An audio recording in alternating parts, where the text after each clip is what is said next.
আমার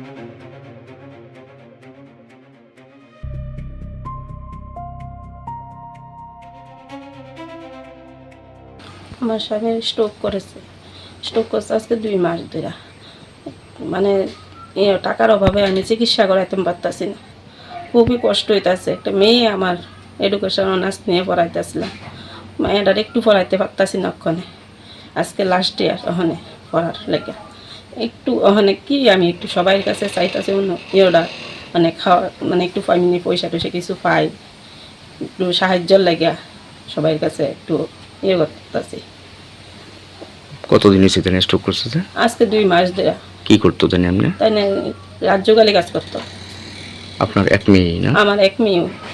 তো এখন কি সংসার চলে না? না, সংসার চলে না ওখানে, খুব কষ্ট আমার ওখানে।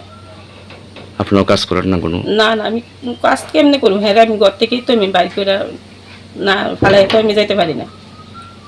নাম কি আপনার স্বামী? আমার স্বামীর নাম স্বপন দত্ত। এই জায়গাটার নাম কি? এই জায়গার নাম মেলাঘর সুভাষনগর। কত নম্বর ওয়ার্ড? 11 নম্বর ওয়ার্ড। কোনো সরকারিভাবে কোনো সাহায্য সহযোগিতা কিচ্ছু হয়েছে না? না, কিচ্ছু পাইছি না। তো এখন কি চাইতেছেন আপনি? আমি একটু সরকারের কাছে একটু সাহায্য চাইতেছি। আবার স্ট্রোক করছে, আজকে 2 মাস যাবৎ প্যারালাইজড হয়ে বিছনাতেই আছে। তো টাকার অভাবে আমরা চিকিৎসা ভালোভাবে করতে পারতেছি না, আমার পড়াশোনা ঠিকভাবে হইতেছে না। আমি আজকে 6th সেমিস্টার অনার্স এডুকেশন নিয়ে পড়তেছি উদয়পুর কলেজে। ঠিকভাবে পড়াশোনা চালাতে পারতেছি না টাকার অভাবে, আমরা খাওয়া দাওয়া ভাবে ঠিকভাবে হচ্ছে না। কিন্তু মুখ্যমন্ত্রীর কাছে আমার একটাই আবেদন, আমার বাবা যাতে খুব তাড়াতাড়ি সুস্থ হয়ে যায় এটা দেখার জন্য, এবং আমার পড়াশোনা যাতে একটু ভালোভাবে চালিয়ে যেতে পারি এটাও দেখার জন্য। আর্থিক সাহায্য আর্থিক চাইতেছে? সাহায্য যাতে আমি একটু পাই। এই জায়গাটার নাম কি? মেলাঘর সুভাষনগর।